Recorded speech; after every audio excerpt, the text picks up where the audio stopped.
अगर आप में से कोई ध्यान के मार्ग को समझना चाहता है और उस पर चलना चाहता है और कुछ ऐसा जानने के लिए इच्छुक है जो बातें किताबी दुनिया से बाहर है, तो आप द ओनली वन कम्युन के मेडिटेशन सेंटर आ सकते हैं और उनके फ्री मेडिटेशन सेशंस अटेंड कर सकते हैं। आप इस नंबर पे व्हाट्सएप करके उनके मेडिटेशंस के लिए अपॉइंटमेंट ले सकते हैं।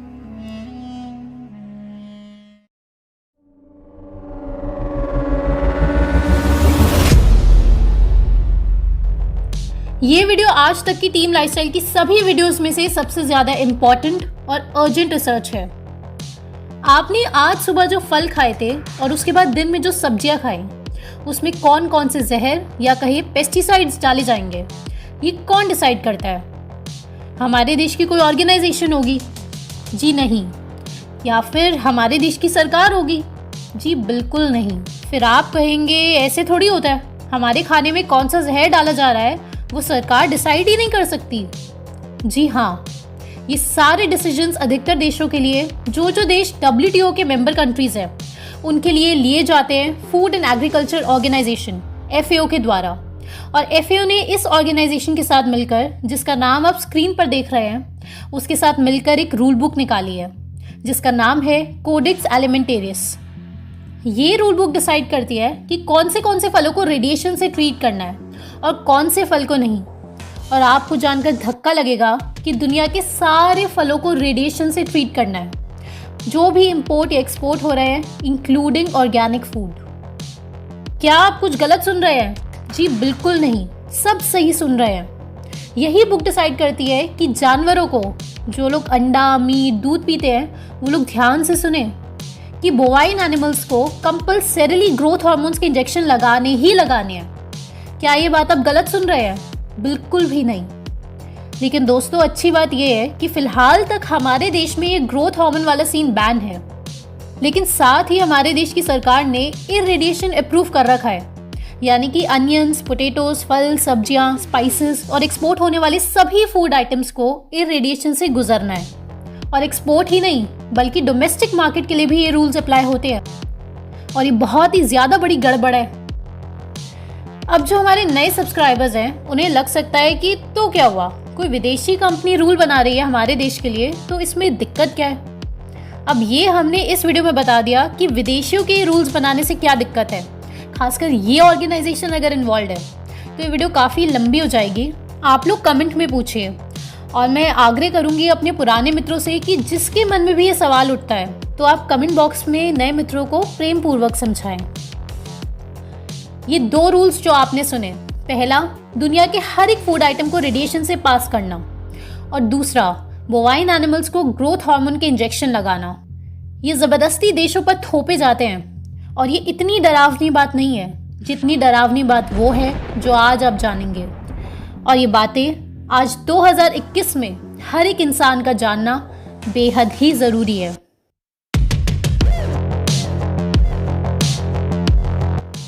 आप ये कोडवर्ड स्क्रीन पे ध्यान से देख लीजिए। अब आगे की वीडियो में इसी कोडवर्ड का इस्तेमाल होगा। IARC के रिपोर्ट के हिसाब से लाखों लोग जिनको कैंसर हुआ और वो लोग कोर्ट में केस फाइल करके जीत गए, इन लाखों केसेस के हिसाब से, बड़े बड़े साइंटिस्ट के हिसाब से, ग्लाइफोसेट, जो कि खेती में इस्तेमाल होने वाला बहुत ही फेमस हर्बिसाइड है, उससे कैंसर होता है। ये ओपन फैक्ट है और ये डिबेट का विषय भी नहीं है। लेकिन ये CD कोड्स, इनके हिसाब से ग्लाइफोसेट को खुलेआम इस्तेमाल करना चाहिए। मोन्सैंटो नाम की कंपनी, जो कि ग्लाइफोसेट बनाती है, ये कंपनी $9 बिलियन का कॉम्पनसेशन दे चुकी है, क्योंकि ग्लाइफोसेट से कैंसर होता है। लेकिन फिर भी CD कहता है कि ग्लाइफोसेट इस्तेमाल कीजिए। दूसरी चीज, CD कहता है सारे खाने को, फल, सब्जियां, आयुर्वेदिक हर्ब्स, स्पाइसेस को कंपल्सरीली रेडिएशन से पास करना चाहिए। कौन सी रेडिएशंस? एक्सरेज और गामा रेज। CD कोड्स का कहना है कि इससे हम पेस्ट और जर्म्स खत्म कर देंगे खाने में, और फूड की शेल्फ लाइफ बढ़ जाएगी, यानी कि खाना जल्दी सड़ेगा नहीं। अब ये सब कैसे रूल्स हैं? आप लोग जो ये वीडियो देख रहे हो, आप बताओ क्या है ये सब? और ऐसे ही बेहद ही अजीब और इतने डरावने कंपल्सरी रूल्स बनाए हैं कि जब आप ये रूल बुक पढ़ोगे तो आपको समझ आ जाएगा कि आपके मुंह में जाने वाला एक एक निवाला कंट्रोल करता है CD। कितना न्यूट्रिशन एक फल में होना चाहिए ये भी डिसाइड करता है CD। किस तरह न्यूट्रिशन कम करना है, कितना कम करना है, ये भी डिकोड करता है सीडी। सुनने में ऐसा लग रहा होगा आपको कि खाने में से न्यूट्रिशन कैसे कम हो सकता है ना? अब किसी किसी इंसान को ये भी लग सकता है कि रेडिएशन से पास करना तो अच्छी चीज़ है, लेकिन दोस्तों हम आपको रिसर्च पेपर की सहायता से बता रहे हैं कि रेडिएशन से भोजन पास करना बेहद ही कैंसरस है, क्योंकि रेडिएशन फूड एब्जॉर्ब कर लेता है। रिसर्च पेपर हमने डिस्क्रिप्शन में डाल दिया है, आप हर हाल में पढ़ें। और ये तो सिंपल सी कॉमन सेंस है, ऐसे ही आप समझ सकते हैं कि रेडिएशन कितनी हानिकारक हो सकती है अगर भोजन में रह जाए।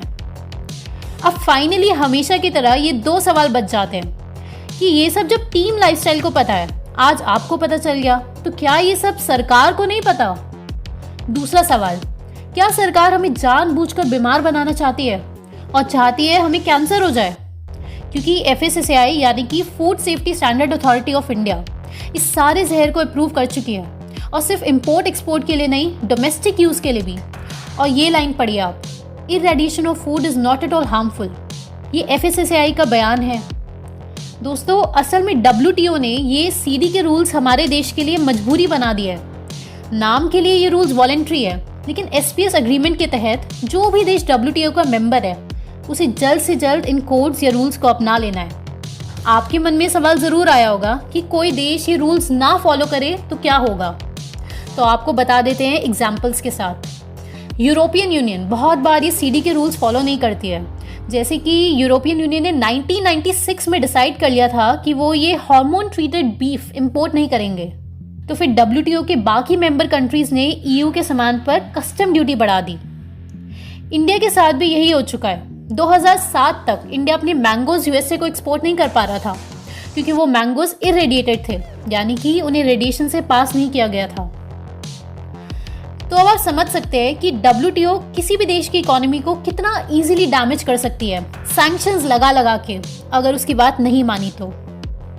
एट प्रेजेंट दुनिया में वर्ल्ड बैंक की सबसे ज्यादा उधारी हमारे देश पर है, और ये ऑर्गेनाइजेशन जैसे कि WTO, वर्ल्ड बैंक, IMF और ये वाली ऑर्गेनाइजेशन जिसका नाम नहीं ले सकते, दुनिया के सभी देशों को उधारी में रखकर बहुत इजीली कुछ भी करवा रही है।